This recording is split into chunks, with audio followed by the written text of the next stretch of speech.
ಇದು ನಿಮ್ಮ ನೆಚ್ಚಿನ ಟ್ರೂ ನ್ಯೂಸ್ ಕರ್ನಾಟಕ ಚಾನೆಲ್. ನಿನ್ನೆ ಶ್ರೀ ಮಹಾಲಕ್ಷ್ಮಿ ಸೌಹಾರ್ದ ಸಹಕಾರಿ ಸಂಘ ನಿಯಮಿತ ಕಲ್ಲೊಳ್ಳಿ ಮತ್ತು ಮಹಾಲಕ್ಷ್ಮಿ PKPS ಕಲ್ಲೊಳ್ಳಿ ಈ ಎರಡೂ ಸಂಸ್ಥೆಗಳ ಬಗ್ಗೆ ಮತ್ತು ನನ್ನ ಬಗ್ಗೆ ಕೆಲವು ವ್ಯಕ್ತಿಗಳು ಒಂದು ವಿಡಿಯೋವನ್ನು ಹರಿಬಿಟ್ಟಿದ್ದಾರೆ. ಹೀಗಾಗಿ ನಮ್ಮ ಸಂಘದ ಸದಸ್ಯರಲ್ಲಿ ಯಾವುದೇ ಥರದ ಗೊಂದಲ ಆಗಬಾರದು ಅನ್ನೋ ಉದ್ದೇಶದಿಂದ ಒಂದು ಸ್ಪಷ್ಟೀಕರಣವನ್ನು ನಾನು ಇವತ್ತು ನೀಡ್ತಾ ಇದ್ದೀನಿ. ಮೊದಲನೇದಾಗಿ ಆ ಹೇಳಿಕೆಯನ್ನು ನೀಡಿದಂಥ ವ್ಯಕ್ತಿಗಳು ನಮ್ಮ ಸಂಘದ ಸದಸ್ಯರಲ್ಲ ಅನ್ನುವಂಥದ್ದು ನಾನು ಸ್ಪಷ್ಟಪಡಿಸ್ತೇನೆ. ಮತ್ತು ಎರಡನೇದಾಗಿ ಒಂದು ದುರುದ್ದೇಶದಿಂದ ಈ ರೀತಿಯಾದಂಥ ಹೇಳಿಕೆಗಳನ್ನು ಅವರು ಕೊಟ್ಟಿದ್ದಾರೆ ಅಂತೇಳಿ ನಾವು ಗಮನಿಸ್ತಾ ಇದ್ದೀವಿ. ಇವರು ವಿಡಿಯೋ ಮುಂದೆ ಏನು ಹೇಳಿದಾರೆ ಅದಕ್ಕಿಂತ ಮೊದಲು ಕಳೆದ ಒಂದು ತಿಂಗಳಿಂದ ನನ್ನ ಕಿವಿಗೆ ಬಂದಿರತಕ್ಕಂಥ ಸುದ್ದಿ ಏನಂತಂದರೆ, ಪ್ರತಿಯೊಬ್ಬ ಸಾಲಗಾರರ ಮನೆಗೆ ಅವ್ರು ಯಾರ್ಯಾರು ಸಂಪರ್ಕದಾರ ಅವ್ರು ಹೋಗಿ ನೀವು ಸಾಲ ತೊಗೊಂಬೇಡ್ರಿ, ಸಾಲ ಮನ್ನಾ ಆಗ್ತದೆ ಅಂತ ಹೇಳಿ ಅವ್ರನ್ನ ಚಿತಾವಣೆ ಮಾಡಿ ಆ ಸಾಲ ಮನ್ನಾ ಮಾಡೋಕ್ಕೆ ಕರ್ಕೊಂಡು ಹೋಗ್ತೀವಿ ಅಂತ ಹೇಳಿ ಅವ್ರ ಕಡೆಯಿಂದ ಒಂದು ಕಂಪ್ಲೇಂಟ್ ಕೊಟ್ಟಿರುವಂಥದ್ದು 64 ಎನ್ಕ್ವೈರಿ ಆಗಿ ಅಂತೇಳಿ. ನಂಬರ್ 1. ನಂಬರ್ 2, ಡಿಪಾಸಿಟರ್ ಮನೆಗೆ ಹೋಗಿ ನೀವು ಡಿಪಾಸಿಟ್ ಕಿತ್ಕೊಂಡ್ಬಿಡ್ರಿ, ಬ್ಯಾಂಕ್ ಅದು ಸರಿ ಉಳಿದಿಲ್ಲ, ಆರ್ಥಿಕ ಹಾಳಾಗಿದೆ ಅಂತೇಳಿ ತಪ್ಪು ಮಾಹಿತಿ ಕೊಟ್ಟು ಡಿಪಾಸಿಟರ್ ಕೂಡ ಡಿಸ್ಟರ್ಬ್ ಮಾಡುವಂಥದ್ದು. ಇದೇನು ತೋರಿಸ್ತದಂದ್ರೆ, ಒಟ್ಟು ಶ್ರೀ ಮಹಾಲಕ್ಷ್ಮಿ ಸೌಹಾರ್ದ ಸಹಕಾರಿ ಸಂಘ ಇದು ಕಳೆದ 24 ವರ್ಷಗಳಿಂದ ಕಲ್ಲೊಳ್ಳಿ ಗ್ರಾಮದಲ್ಲಿ ತನ್ನದೇ ಆದಂಥ ಕೊಡುಗೆಯನ್ನು ಕೊಡ್ತಾ ಬಂದಿದೆ. ಹೀಗಾಗಿ ಇದನ್ನು ಡಿಸ್ಟರ್ಬ್ ಮಾಡಬೇಕು, ಇದನ್ನು ನಾವು ಸಾರ್ವಜನಿಕ ರಂಗದಲ್ಲಿ ಹೆಸರು ಕೆಡಿಸಬೇಕು ಅನ್ನುವಂಥ ಒಂದು ದುರುದ್ದೇಶದಿಂದ ಮಾಡ್ತಾ ಇದ್ದೇನೆ ಅನ್ನುವಂಥದ್ದು ಕೂಡ ನನಗೆ ಕಂಡು ಬರ್ತಾ ಇದೆ.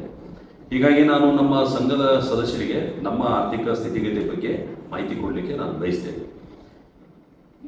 27ನೇ ತಾರೀಕು ಅಂದರೆ ನಿನ್ನೆವರೆಗೂ ನಮ್ಮ ಸಂಘದಲ್ಲಿದ್ದಂಥ ಒಟ್ಟು ಡಿಪಾಸಿಟ್ 103 ಕೋಟಿ ರೂಪಾಯಿ 55 ಲಕ್ಷ ಮತ್ತು ನಾವು ಒಟ್ಟು ಸಾಲವನ್ನು ಕೊಟ್ಟಿರುವಂಥದ್ದು 100 ಕೋಟಿ ರೂಪಾಯಿ 80 ಲಕ್ಷ ಸಾಲವನ್ನು ನಾವು ಕೊಟ್ಟಿದ್ದೀವಿ.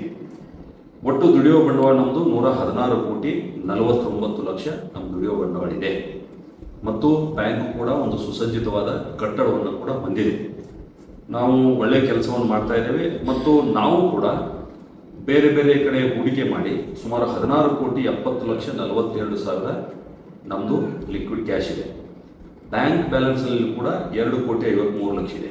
ಒಟ್ಟು 19 ಕೋಟಿ 24 ಲಕ್ಷ ಒಟ್ಟು ನಮ್ಮದು RFP ಇದೆ. ಹೀಗಾಗಿ ಇಂಥ ಸಂದರ್ಭದಲ್ಲಿ ಬ್ಯಾಂಕಿನ ಆರ್ಥಿಕ ಸ್ಥಿತಿಗೆ ಬಗ್ಗೆ ಮಾತನಾಡ್ತಾ ಜನರ ದಿಶಾವನ್ನು ಮಾಡಿದರೆ ಒಟ್ಟು ರುಟೀನ್ ಇರ್ತದೆ, ಸರ್ಕಲ್ ಹೆಂಗಂದ್ರೆ, ಒಂದು 100 ಕೋಟಿ ರೂಪಾಯಿ ನಮ್ಮಲ್ಲಿ ಡಿಪಾಸಿಟ್ ಇದ್ದರೆ ನಾವು 80 ಕೋಟಿ ರೂಪಾಯಿ ಜನರಿಗೆ ಸಾಲ ಕೊಟ್ಟು ಅದರ ಬಡ್ಡಿ ಮುಖಾಂತರ ವಾಪಸ್ ತಗೋತೀವಿ. 20 ಕೋಟಿ ರೂಪಾಯಿ ಮಾತ್ರ RFP ಇರ್ತದೆ. ಎಲ್ಲ ಬ್ಯಾಂಕ್ನಲ್ಲೂ ಇದೇ ವ್ಯವಸ್ಥೆ ಅದ.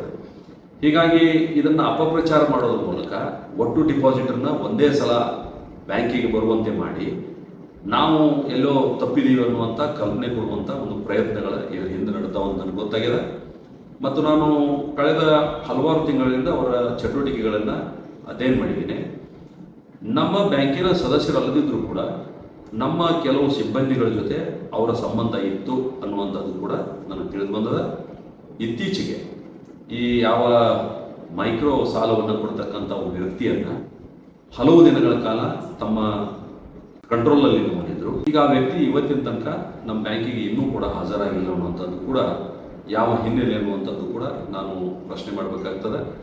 ಹೀಗಾಗಿ ಇವತ್ತು 27/3/2020 ನಾನು ಈ ಬಜೆಟನ್ನು ಹೇಳಿದ್ದೇನೆ.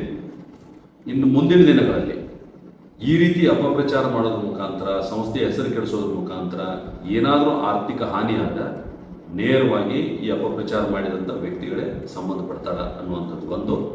ಮತ್ತು ಬ್ಯಾಂಕ್ನಲ್ಲಿ ಈ ರೀತಿ ಚಟುವಟಿಕೆಗಳಾದಾಗ ಯಾವುದೇ ನೌಕರ ತಪ್ಪು ಮಾಡಿದಾಗ ಅದನ್ನು ಕಂಡುಹಿಡಿದು ಅವರಿಗೆ ಶಿಕ್ಷೆ ಕೊಟ್ಟು ಅದನ್ನು ವಸೂಲು ಮಾಡ್ತಕ್ಕಂಥ ಕೆಲಸ ಕೂಡ ನಾವು ಮಾಡ್ತಾ ಇದ್ದೀವಿ. ಅದರ ನಡುವೆ ಈ ರೀತಿ ಅಪಪ್ರಚಾರ ಮಾಡುವಂಥ ಕೆಲಸ ಕೂಡ ಮಾಡಿದ್ದಾರೆ. ನಾನು ಸಾರ್ವಜನಿಕರಿಗೆ ಇಷ್ಟು ಹೇಳಲಿಕ್ಕೆ ಬಯಸ್ತೇನೆ, ಕಳೆದ 24 ವರ್ಷಗಳಿಂದ ನಾನಾಗಲಿ, ನಮ್ಮ ಉಪಾಧ್ಯಕ್ಷರಾಗಲಿ, ನಮ್ಮ ನಿರ್ದೇಶಕರಾಗಲಿ ಈ ಬ್ಯಾಂಕಿನಿಂದ 1 ರೂಪಾಯಿ ಸಾಲನೂ ಕೂಡ ನಾವು ತಗೊಂಡಿಲ್ಲ. ಈ ಬ್ಯಾಂಕಿನಿಂದ ರಿಯಲ್ ಎಸ್ಟೇಟ್ ಆಗಲಿ, ಇಂಡಸ್ಟ್ರಿ ಆಗಲಿ ನಾವು ಮಾಡಲಿಲ್ಲ.